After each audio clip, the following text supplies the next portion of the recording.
ಎಲ್ರಿಗೂ ನಮಸ್ಕಾರ ಸ್ನೇಹಿತರೆ, ಮತ್ತೊಮ್ಮೆ ನನ್ನ ಚಾನಲ್ಗೆ ನಿಮ್ಮೆಲ್ಲರಿಗೂ ಸ್ವಾಗತ. ಸ್ನೇಹಿತರೆ, ಇವತ್ತಿನ ಈ ಒಂದು ವಿಡಿಯೋದಲ್ಲಿ ಇನ್ನೇನು ಗುರುವಾರ 4ನೇ ತಾರೀಕು ಹೊಸ್ತಿಲ ಹುಣ್ಣಿಮೆ ಇದೆ. ಈ ಹೊಸ್ತಿಲ ಹುಣ್ಣಿಮೆಯ ವಿಶೇಷತೆ ಏನು ಮತ್ತು ಹುಣ್ಣಿಮೆ ತಿಥಿ ಯಾವಾಗ ಪ್ರಾರಂಭವಾಗಿ ಯಾವಾಗ ಮುಕ್ತಾಯವಾಗುತ್ತದೆ ಮತ್ತು ಹೊಸ್ತಿಲ ಹುಣ್ಣಿಮೆಯ ದಿನ ನಾವು ಹೊಸ್ತಿಲನ್ನು ಯಾಕೆ ಪೂಜೆ ಮಾಡಬೇಕು, ಯಾವ ಸಮಯದಲ್ಲಿ ಪೂಜೆ ಮಾಡಬೇಕು, ಅದರ ಮಹತ್ವವೇನು ಅನ್ನೋದನ್ನು ಇವತ್ತಿನ ಈ ಒಂದು ವಿಡಿಯೋದಲ್ಲಿ ತಿಳ್ಕೊಳ್ಳೋಣ. ಬನ್ನಿ ಸ್ನೇಹಿತರೆ, ಪ್ರತಿಯೊಬ್ಬರಿಗೂ ಗೊತ್ತಿರೋ ಹಾಗೆ ಮನೆಯ ಬಾಗಿಲನ್ನು ನೋಡಿ ಮನೆಯ ಒಡತಿಯನ್ನು ನೋಡಬೇಕು ಅಂತ ಹೇಳ್ತಾರೆ. ಯಾಕಂತಂದರೆ ಹೆಣ್ಮಕ್ಳು ಅಂದ್ರೇ ಎಲ್ರಿಗೂ ಗೊತ್ತಿರೋ ಹಾಗೆ ಮಹಾಲಕ್ಷ್ಮಿ.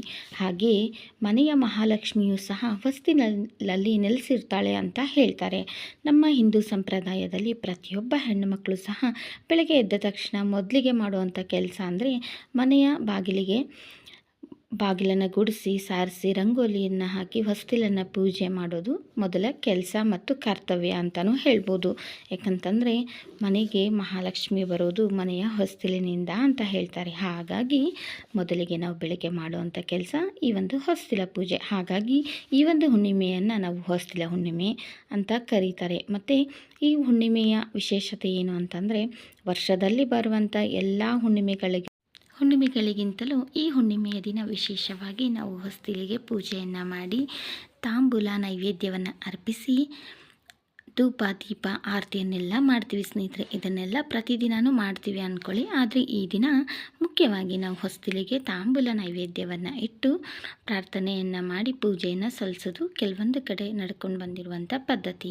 ಇನ್ನು ಹುಣ್ಣಿಮೆ ತಿಥಿ ಯಾವಾಗ ಪ್ರಾರಂಭವಾಗಿ ಯಾವಾಗ ಮುಕ್ತಾಯ ಆಗುತ್ತದೆ ಅನ್ನೋದಾದರೆ ಡಿಸೆಂಬರ್ 4ನೇ ತಾರೀಕು ಗುರುವಾರ ಬೆಳಗ್ಗೆ 8:37 ಹುಣ್ಣಿಮೆ ತಿಥಿಯು ಪ್ರಾರಂಭವಾಗಿ ಡಿಸೆಂಬರ್ 5ನೇ ತಾರೀಕು ಶುಕ್ರವಾರ ಬೆಳಗಿನ ಜಾವ 4:45 ಹುಣ್ಣಿಮೆ ತಿಥಿಯು ಮುಕ್ತಾಯವಾಗುತ್ತದೆ. ಇನ್ನು ಈ ಹುಣ್ಣಿಮೆ ಗುರುವಾರ ವಿಶೇಷವಾಗಿ ಬಂದಿರೋದ್ರಿಂದ ಈ ಹುಣ್ಣಿಮೆ ದಿವಸ ಗುರುವಾರ ಲಕ್ಷ್ಮಿ ಪೂಜೆಯನ್ನು ಸಹ ಮಾಡ್ತಾರೆ. ಮತ್ತು ಗುರುವಾರ ಲಕ್ಷ್ಮಿ ಪೂಜೆಯನ್ನು ಬೆಳಗ್ಗೆ ಬ್ರಾಹ್ಮಿ ಮುಹೂರ್ತದಲ್ಲಿ ಮಾಡ್ಬೋದು, ಇಲ್ಲಾಂದರೆ ಗೋಧೂಳಿ ಸಮಯ ಅತ್ಯಂತ ಶ್ರೇಷ್ಠ ಅಂತ ಹೇಳ್ತಾರೆ.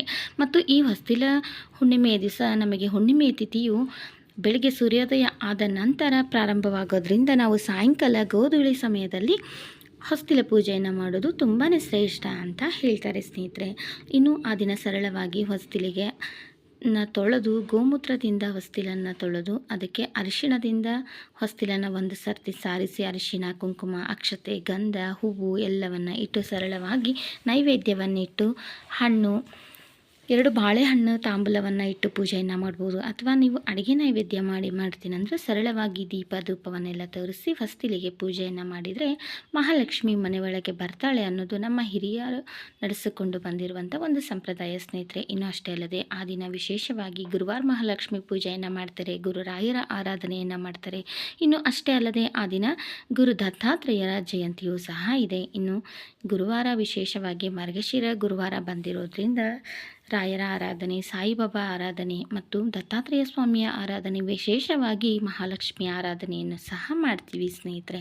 ಹಾಗಾಗಿ ನಾನು ಮುಂದಿನ ವಿಡಿಯೋದಲ್ಲಿ ಯಾವ ರೀತಿ ನಾವು ದತ್ತಾತ್ರೇಯ ಸ್ವಾಮಿಯನ್ನು ಪೂಜೆ ಮಾಡಬೇಕು, ದತ್ತಾತ್ರೇಯ ಸ್ವಾಮಿಯನ್ನು ಪೂಜೆ ಮಾಡೋದ್ರಿಂದ ನಮಗೆ ಯಾವೆಲ್ಲ ಫಲಗಳು ಪ್ರಾಪ್ತಿಯಾಗುತ್ತದೆ ಮತ್ತು ಈ ಒಂದು ವಸ್ತುವನ್ನು ದತ್ತಾತ್ರೇಯ ಸ್ವಾಮಿಯ ದೇವಸ್ಥಾನಕ್ಕೆ ನಾವು ಕೊಡೋದ್ರಿಂದ ನಮ್ಮ ಜಾತಕದಲ್ಲಿ ಗುರುಬಲ ಹೆಚ್ಚಾಗುತ್ತೆ.